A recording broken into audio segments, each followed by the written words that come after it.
일단 제가 매출 높이는 팬덤 마케팅이라고 강의 내용을 갖고 왔는데, 사실 관광업에 종사하시는 분이 대부분이신데, 사실 제가 다른 사례를 많이 갖고 온 이유가 뭐냐면은, 저도 사실 비즈니스를 하고 있는 사람이에요.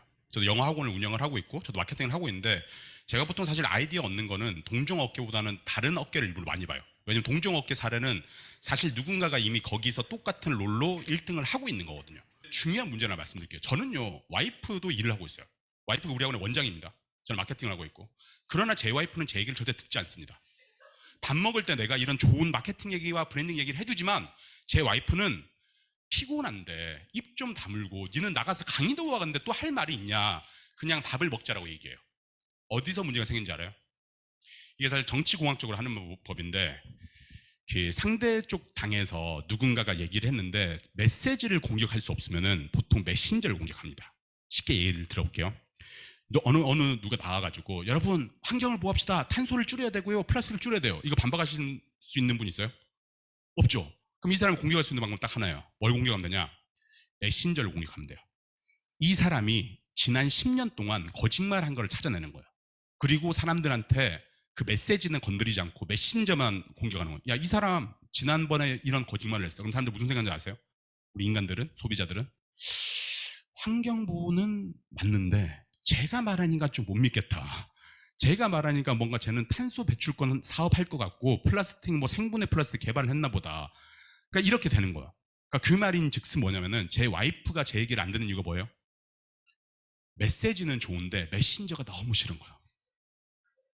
근데 사실 이 메시지는 제품이에요. 메신저는요, 여러분의 브랜드예요. 똑같은 상품을 파는데 왜 저 여행사는 더 잘 될까?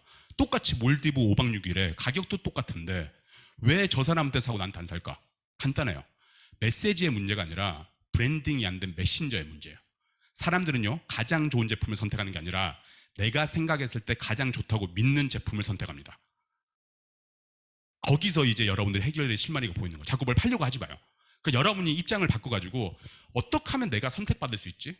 어차피 제품이 똑같으니 나라는 사람을 브랜딩해서, 혹은 나의 회사를 브랜딩해서 선택을 받아야지를 고민하셔야지, 어떻게 하면 잘 팔까? 사실은 힘들어요.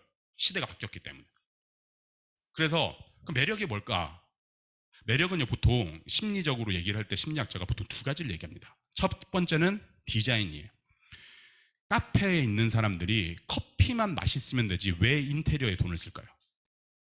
인간의 심리를 철저히 알거든요. 사람들은요, 예쁘면요, 이 제품도 좋을 거라고 기대를 합니다. 여러분의 명함, 홈페이지, 사실은 만약에 퍼스널 브랜딩이고 여러분 대표시라면 여러분의 옷차림도 중요한 이유가 그걸 보고 선택을 해요. 이게 되게 비이성적이고 비합리적일 것 같은데, 그들 나름대로의 논리는 뭐냐면은, 홈페이지까지 신경 쓸 정도면은 내가 해외여행 갔을 때 세세하게 배려해 주겠지. 어떻게 하면 비합리적이지만 어쩌면 이 합리적인 걸로 돌아가는 거예요. 제가 오늘 드릴 말씀은 팬덤 마케팅에 관해서 얘기하는데, 결론은 이거예요. 우리가 제품을 파는 것도 중요하죠. 제품을 파는데 단순하게 제품을 팔지 말고 이 사람들을 우리의 팬으로 만들어라. 그러니까 내가 여러분한테 만나는 이 팬은요, 팬클럽 개념이 아닙니다. 제가 말하는 팬은 명확하게 우리의 매출에 도움되는 고객들을 일컫는 거예요. 팬이라고 하면은 일단은 여러분들이 강의를 들으시고 여러분이 일단 결정을 하시는 거예요. 팬은 정의라는 거예요. 우리가 집이라고 하면은 누군가는 양옥을 떠올리고 한옥을 떠올리고 펜션을 떠올리잖아요. 그럼 그 조직 구성원들은 일을 잘할 수가 없어요. 왜? 집자라고 했는데 팀장은 양옥을 떠올리고 대표는 한옥을 떠올리니까. 그래서 펜을 만들는데 명확하게 필요해요. 나는 여행업이면은 기준을 이렇게 하고 싶어요. 최소한 우리 여행사에서 3번 이상 여행 상품 구매한 사람, 혹은 일회성 신혼여행인데 사실 2번 하기 느끼기 힘들잖아요. 뭐 사실 갔다 오셨는데 내가 팬이 되셔서 꼭 이혼하시고 재혼하실 땐 저희 거 꼭 이용해 주세요 할 수는 없으니, 이 사람들이 자발적으로 블로그나 인스타그램에 올려주는 걸 팬이라고 정의를 하는 거예요. 근데 이 일을 하면 무슨 일이 생기는지 아세요? 매출이 늘어납니다. 그냥 막연하게 팬클럽을 만들라는 게 아니에요. 가장 중요한 거는 사실은 재구매 고객들, 혹은 자발적으로 우리 제품을 얘기해주는 사람들이 우리의 매출을 가장 높여주거든요. 그러니까 저는 거기에 집중하라는 거예요. 왜? 사람들은요, 보는 대로 행동하게 돼요. 트렌드가 있습니다. 자, 마케팅 학자들은 뭐 하는 사람들이라고요? 여러분들이 어떻게 하면 돈을 벌 수 있는지를 학문적으로 연구하시고 석사 박사 하시고 교수가 되셔가지고 매번 논문을 쓰십니다. 이분들이 이제 그 트렌드를 얘기를 했는데, 보랏빛 쏘가 온다라고 혹시 들어보셨어요?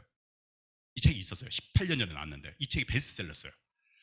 베스트셀러인데 너무 웃긴 게 뭐냐면은 이 메시지가 사람들한테 큰 반향을 일으켰다는 거예요. 무슨 메시지냐? 차별화하십시오가 이 당시의 메시지였어요. 획기적이었던 거예요. 왜? 옛날에는 수요가 공급보다 훨씬 많았기 때문에 뭘 팔아도 팔리던 시대였기 때문에 차별화에 관해서 고민할 필요가 없는 거예요. 내가 변호사로서 의사로서 불친절하게 팔아도 돼. 왜? 의사하고 변호사 동네 많이 없기 때문에 얘네들은 그래도 어차피 나한테 올 거니까 내가 뭐하러 굳이 친절함이라는 차별화를 해야 돼. 돈 버는 걸 연구하는 사람이 마케터니까 세스 고딘이라는 이분이 니들 돈 벌고 싶으면 이제 시대가 바뀌었어. 공급이 많아지기 시작하면서 니네는 차별화를 해야 돼. 막 열광한 거예요. 근데 중요한 거는 이 보랏빛 소가 온다를 보면 알다시피 이거예요. 전부 다 노란빛 소인데 혼자만 보랏빛이면 주목을 받아요. 근데 전부 다 보랏빛이야. 의미가 없잖아요. 요새 다 친절하잖아요. 혹시 여러분들 고객들한테 불친절하게 하시는 분? 없어요. 다 친절합니다. 친절함이 무기가 되지 못해요. 그래서 마케터들이 어떻게 하지라고 딱 넘어온 게 뭐냐면은 고객 경험이에요. 고객에 집중하자. 제품은 다들 대동소이해졌으니 다들 제주도 팔고 몰디브 팔고 유럽 여행 팔고 있으니 이제 고객들한테 집중을 해서 처음으로 제품과 서비스를 넘어서서 고객들한테 집중합니다. 좀 더 친절하게 해주고 고객들이 여행 외적으로 그런 부가 서비스에 관해서 우리가 고민을 해요. 그래서 제가 아기를 키울 때 그 해운대 센텀을 가나 롯데백화점을 가나 유모차가 없으면 유모차를 빌려줍니다. 고객 경험을 높여주기 위해서. 근데 둘 다 해주니까 차이가 없는 거예요. 누가 끌어줬으면 좋겠지만 거기까지는 안 하더라고. 그러니까 둘이 대동소이한 거예요. 그래서 세 번째 이제 다 이까지 됐는데 이제 뭐 먹고 살까? 드디어 나왔습니다. 팬덤이 나온 거예요. 여러분, 광고도 보지 않습니다. 광고도 믿지 않습니다. 사람들이 의사결정에서 가장 중요한 역할이 대부분 지인입니다. 지인이 가장 효과적인 이유가 뭐냐면은 지인들은요 비슷한 브랜드를 선택을 합니다. 혹시 여기 이분은 소속이 여기 수업 들으러 오신 건 아니시죠? 질문해도 돼요? 친구 중에 혹시 살인죄로 무기징역 가 있는 친구 있습니까? 없죠. 혹시 친구 중에 판사 있습니까? 없죠. 왜 없는지 알아요? 끼리끼리 놀거든요. 나쁜 사람은 나쁜 사람끼리 놀고 착한 사람 착한 사람끼리 노는데 이분은 그냥 친구들이 내가 안 봐도 비디오인데 직장인이고 보통 비슷한 일을 하시는 분들이랑 놀지 이분이 갑자기 느닷없이 무기징역 받은 이런 아이들이 너무 멋있어 쟤랑 친하게 지내야지 쟤랑 같이 안 해요. 대부분 비슷한 브랜드를 선택합니다. 동료 집단이에요. 그래서 사람들은요 여러분의 그 구매는 타인의 영향을 받을 수밖에 없어요. 아니라고 얘기할 수 있겠지만 솔직히 여러분들 나는 내 맘대로 삽니다. 저는 남의 눈치 보지 않고 저는 진짜로 제가 원하는 온전히 오롯이 결정을 합니다 라고 말 못하는 이유를 말씀드릴게요. 여러분이 오늘 오실 때 정말 남의 눈치를 보지 않으면은 어제 주무시기 전에 입었던 복장을 하고 오는 게 남의 눈치를 보지 않고 입는 거예요. 왜? 가장 편안한 옷을 자기 전에 입으니까. 혹시 이 옷 입고 어제 주무신 분 있습니까? 없습니다. 왜? 강의를 들으러 오는데 아는 대표님도 만날 거고 여기 올 건데 사람들이 나를 어떻게 봐줄지 하고 메이크업도 하고 머리에 왁스도 바르고 저 또한 마찬가지예요. 어제 자기 전에 입었던 옷을 입고 올 수 있겠습니까? 아니요. 타인을 신경 쓸 수밖에 없어요. 담당자님이 나를 봤는데 반바지에 슬리퍼 끌고 오른쪽에 담배물을 물고 오면은 나는 강의 인생 끝나는 거거든요. 타인의 영향을 볼 수가 없어요. 그래서 우리 지인들이 선택하는 걸 살 수밖에 없어요. 사실은 제가 사이판에 그 월드 리조트 하나에 사는 거 갔다 왔거든요. 그러고 제 친구 2명이서 거기를 갔다 왔어요. 왜? 저는 비슷한 경제적 수준에 비슷하게 애를 키우는 동네 고등학교 친구들이랑 친하게 지내거든요. 비슷한 옷을 사고 비슷한 차를 타고 비슷한 여행지를 갑니다. 그래서 팬 한두 명이 중요한 게 이 아이들이 영향력을 끼쳐요. 비슷한 사람들에게. 그래서 팬베이스가 나온 거예요. 이제 사람들에게 팬을 만들어라. 우리가 그냥 단순하게 구매를 하고 끝내는 사람이 아니라 그러면 명확히 말씀을 드릴게요. 실제 사례가 있어요. 그럼 배달의 민족하고 요기하고 배달통 중에 가장 먼저 나온 게 뭔지 아십니까? 배민 아니에요. 1등 업체는 배민인데 사실 가장 먼저 나온 건 요기용과 배달통이에요. 별로 의미는 없어요. 1등은 아니라는 거죠. 질레트 면도기? 최초 기업이 아니에요. 누군가가 이미 나왔는데 그 아이디어 보고 있다고 이거 괜찮네. 내가 좀 더 매력적으로 만들어서 선택받아야지. 그리고 사람들 머릿속에는 1등 기업이 누군지 아무도 몰라요. 최초 기업이. 1등만 기억합니다. 관광상품 여러분 멋진 거 만드시잖아요. 잘 팔리잖아요. 100% 다른 여행사에서 똑같이 만듭니다. 장담할게요. 왜? 돈이 모이는 곳에는 사람들이 모이기 마련이에요. 자, 셋 다 똑같은 서비스를 제공했습니다. 배달의 통이나 요기요나 배달민족이나. 음식점에서 음식을 시키면은 자체 배달원이 있는 경우는 똑같은 짜장면이 배달되고 똑같은 배달원이 옵니다. 배달의 민족이라고 비벼주지 않았어요. 비벼서 먹여주지 않았습니다. 근데 왜 얘가 1등 했을까요? 팬덤을 만들었거든요. 브랜드 팬덤을. 그리고 이 대표님이 디자이너 출신이기 때문에 내가 말하는 그 디자인 아시죠? 그 디자인이 돈을 더 벌어준다는 것을 100% 알고 있었어요. 이게 베조스 형님이에요. 아마존에 돈을 가장 많이 버셨죠. 이분한테 10년 후에 뭐가 바뀔 것 같습니까? 물어봤더니 이분이 이 얘기를 합니다. 아니, 그것도 중요한데 10년 뒤에도 바뀌지 않을 게 뭔지 주목해라. 여러분들 1, 2년 하고 이 비즈니스를 떠나실 거면 솔직히 이가 중요한 얘기가 아닌데, 저 같은 경우는 내가 비즈니스를 하면서 저는 이 비즈니스를 되게 오래오래 가고 싶거든요. 왜냐면 저는 진짜로 제 딸한테 내 비즈니스를 물려주고 싶어서 이 비즈니스를 해요. 사회적으로 지탄도 받지 않을 거예요. 왜냐면 내가 삼성하고 LG가 아니기 때문에 뭐 후계자 뭐 한다고 욕 안 먹을 거거든. 어차피 해봤자 뭐 몇십억짜리 비즈니스인데. 그럼 나는 딸들한테 물려주려면 10년 이상을 가야 되잖아요. 근데 얘가 그 얘기를 하는 거예요. 고객들이 본질적으로 원하는 거는 저렴한 제품과 빠른 배송이다. AI가 등장을 하고 드론이 등장하더라도 보조적인 수단일 뿐이다. 시대가 더 빨리 변했다고 10,000원 주고 살 거를 20,000원 주고 사고 싶어 하지 않는다. 시대가 변했다고 하루 만에 배송되는 게 3일 뒤에 오길 바라지 않는다. 본질적인 걸 집중을 하자. 거기 얘기를 하는 거예요. 그래서 일단 내가 팬하니까 아까 말한 거에서 팬을 좀 본질적으로 보면은, 고객은요, 여러분의 제품을 사주는 사람을 고객이라고 합니다. 두 번째, 단골은 여러분의 제품을 자주 사주는 사람이에요. 구매 담당자인데, 그러니까 여행 담당자, 알다시피 회사에서도 그 여행 이렇게 워크숍이나 이런 거 할 때 담당자가 있잖아요. 이분도 한 번만 한 거는 고객이고, 매년 때가 되면은 여러분 여행센터에 의뢰해 주시면 이분은 단골이에요. 근데 팬은 뭐냐? 내가 뭘 팔아도 사주는 사람을 팬이라고 얘기합니다. 이게 불가능할 것 같죠? 이런 비즈니스 모델이 있어요. 무인양품이라고. 무인양품 아세요? 무인양품 뭐 팝니까? 제가 오늘 쓴 로션 무인양품이고요. 제 딸이 쓰는 필통은 무인양품입니다. 제 와이프가 태교할 때 들었던 CD 플레이어가 무인양품입니다. 무인양품은요, 신발도 팔고 옷도 팔고 밥도 팝니다. 버터치킨 커리도 팔고 소파도 팔고 신발도 팔아요. 이전의 심지어는요, 일본에서 호텔도 하고 있고 심지어 일본에서 집을 지어서 팔고 있어요.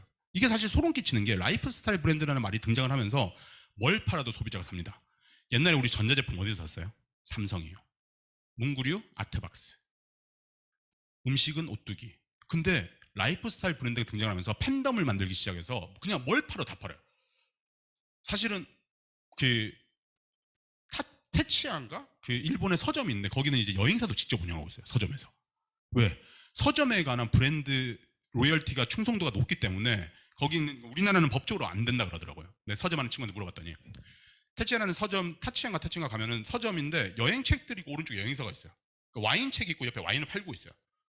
왜? 서점인데 되는 거예요. YC 칼리지가 영어학원인데 내일부터 녹즙을 판다고 사람들이 살까 안 살까요? 안 사요.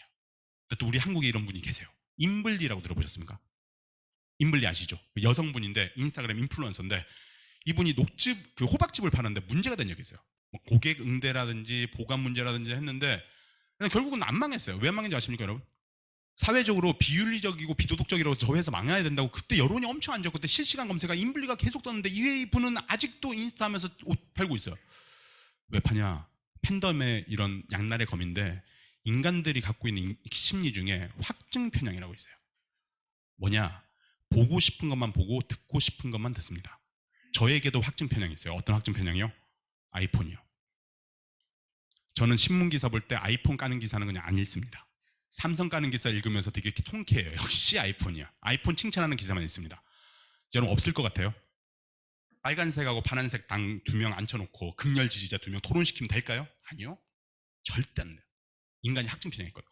그 당시에 임블리를 살려줬던 건 뭐냐면은, 그때 스스로 시녀라고 칭하는 애들이 임블리 언니 힘내요, 그럴 수도 있어요 라고 하는 거예요. 여러분은 아닐 것 같다고요? 갤럭시 얘기해 드릴게요. 여러분, 갤럭시 옛날에 핸드폰 잘못 만들어서 뻥뻥 터졌죠. 기억나시죠? 비행기 못 갖고 탄 거.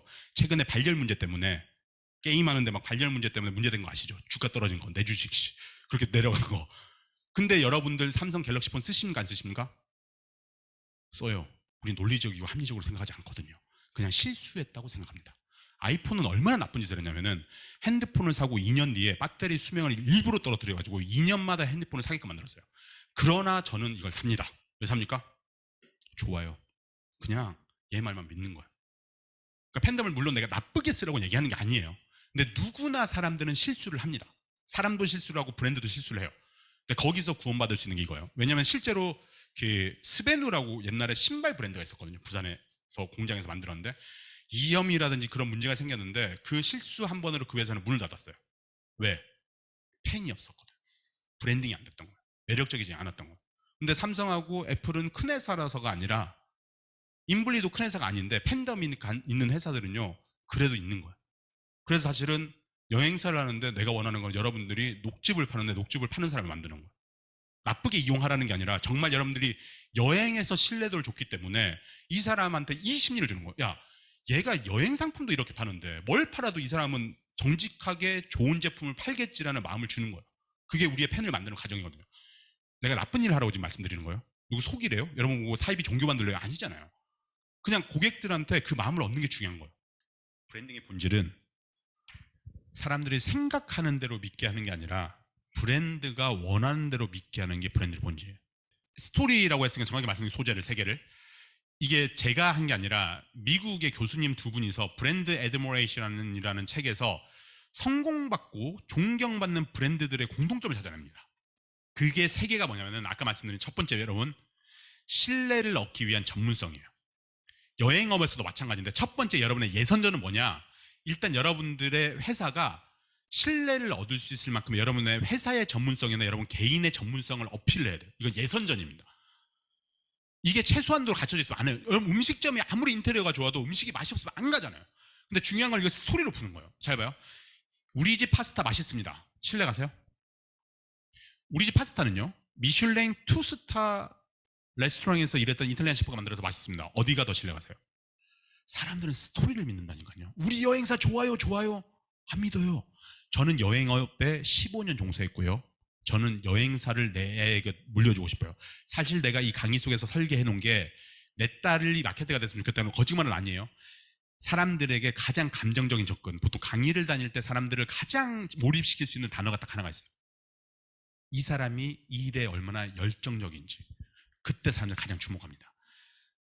사실 생각해봐요. 여행사 대표인데 나는 이 여행업이 너무 좋다. 사람들이 나를 통해서 저 여행을 갔는데 행복한 모습, 행복한 시간을 보는 게 너무 행복해서 내 딸도 내 아들도 자라서 여행사 대표가 되면 좋겠다. 이 아름다운 스토리가 어디 있습니까? 이런 게 스토리 부분. 거짓말을 하라는 건 아니에요. 그래서 일단은 전문성입니다. 전문성. 일단 전문성인데 YC 칼리지 같은 경우도 이렇게 전문성을 했어요. 그냥 단순하게 맞는 건데 스타벅스가 하는 게 그런 거예요. 바리스타라는 표현. 커피 잘 만드는 사람이라고 안 하고 바리스타를 만들어서 사실 바리스타가 내가 알기로는 이탈리아에서 바텐더 뭐 이런 의미라고 하더라고요. 근데 바리스타를 통해서 전문성을 얻은 거잖아요. 저기는 바리스타들이 검은색 조끼를 입고 만들어요. 뭐 과정도 거쳐야 돼요. YC 칼리지 강사들도 우리 강사 좋아요? 안 믿을 거 아니에요. 그래서 저희는 일부러 얘네들 듣고 해외 학술지에다가 리뷰 논문을 실었어요. 그래서 부모님들한테 얘기해요. 여기 강사 좋아요? 좋아요로 얘기 안 해요. 해외 학술지에 논문 실으신 분들이에요. 우리 같이 논문 2편 써서 했어요. 어디에 더 신뢰가세요? 전문성, 이거는 기본입니다. 두 번째가 뭐냐면은 호감을 없는 정감성이에요. 정감성은 뭐냐면 사실 대부분 내가 말씀드린 디자인으로 다 커버가 돼요. 예쁜 인테리어, 예쁜 홈페이지, 예쁜 인스타그램. 혹은 제가 사실은 늘 생각하는 게 있는데 통계자료에서 나오는데 잘생기고 예쁜 사람들이 보통 사람들보다 20-30% 이상의 소득을 더 번대요. 제가 만약에 정우성의 외모였으면 저는 지금 보는 강사 건수 요청보다 20-30%는 더 올 거라고 제가 확신합니다. 저는 일단 외모로 안 되기 때문에 정감성 부분에서 외모가 안 되잖아요. 그럼 뭘 하냐? 저는 재밌는 걸 넣어요. 내 인스타그램에다가. 제 인스타그램 전략이 똑같은데 제 인스타그램 나중에 뭐 보시면 아는데 저는 일단 전문성을 위해서 무조건 일주일에 한 권 이상씩 책을 읽어요. 그 다음에 강의 다니는 거 사진 찍어서 올려놓습니다. 자, 강의 담당자가 이제 선택을 해야 되잖아요. 여러 강사들을 보고 선택을 해야 되는데 얘 일단 1번 뭐예요? 네이버 가면 문용어가 떠요. 네이버 가면 문용어가 뜨고 인스타그램 클릭하면 이게 나오는데 첫 번째는 전문성, 그러니까 철저히 의도적인 거. 사실은요, 제 와이프는요, 제 인스타를 보고 내 인스타 마파를 끌었습니다. 브랜딩은 이거 같아요. 여러분이 갖고 있는 것 중에 고객들에게 가장 어필될 수 있는 부분을 반복적으로 보여주는데 인간의 심리에 정확하게 용어가 있어요. 주장이 반복되면 신뢰도가 높아진대요. 근데 똑같은 거라는데 왜 안 될까요? 난 근원적인 문제는 결국 매력의 포인트라고 생각해요. 그러니까 팔려고 하지 말고 이 상세 페이지를 적을 때도 이 생각을 하세요. 어떻게 하면 내가 선택받을 수 있는지. 선택은 뭐가 결정한다? 디자인하고 스토리. 디자인할 때 무작정 예쁘다는 표현 하지 말고 디자이너한테 나는요 우리 여행사를 떠올랐으면 이 생각이 떠올랐으면 좋겠어요. 인생샷 잘 만드는 혹은 우리 브랜드를 떠올리면은 우리 브랜드는 신뢰가 가는, 아니면 우리 브랜드는 대표님한테 안 혼나는, 그러니까 그런 식의 하나의 확신을 주게끔 그 키워드를 계속 주입시키는 거예요. 그리고 나서 스토리, 아까 말씀드렸듯이 세 가지 스토리를 활용하는 거예요. 전문성, 정감성, 공감성. 그래서 이 얘기들이 결국 사람들의 매력을 만들어내는 거거든요. 그래서 그러고 나서 이제 페이스북, 인스타그램, 블로그 하시는 거예요. 결국 블로그도 보면 알다시피 몰디브 여행 치면 블로그가 쫙 나올 거 아니에요. 사람들이 16페이지까지 안 보는 거 아시죠? 첫 번째 페이지나 두 페이지에서 보는데 거기서 결국 여기서 선택당하는 거예요. 여러분 생각했을 때 가장 좋은 제품을 생각하지만 가장 좋은 제품은 없어요. 사람들이 선택하는 거는 가장 좋은 제품을 선택하는 게 아니라 가장 좋다고 믿는 제품을 선택을 합니다. 우리 여행사 가장 좋게끔 하는 게 그 두 가지예요. 예쁜 포스팅에, 예쁜 사진에, 그리고 여러분의 전문성을 얘기해 주시고, 여러분들이 왜 이 여행사를 해서 좀 뭔가 특이성이, 정감성도 되거든요. 뭔가 좀 사소한 배려 같은 거. 나 같으면 뭐 요새는 너무 많이 하긴 하지만 뭐 여행 가면은 이제 뭐 키트 같은 거 해서 하잖아요. 근데 누군가는 최초라는 사람이 분명히 있을 거란 말이죠. 그러니까 그런 식들의 뭔가 새로움을 찾는 거예요. 여러분의 숙제는 거죠. 그리고 여러분들이 이 사업을 하는 이유 적는 거예요. 공감성에다.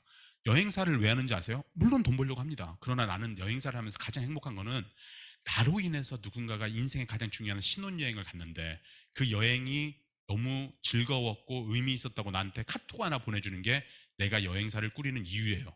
여기서 싫어할 사람이 누가 있겠습니까? 거짓말은 하지 말고. 그러니까 저는 결국은 이게 세상이 돌아가는 그거라고 생각을 하거든요.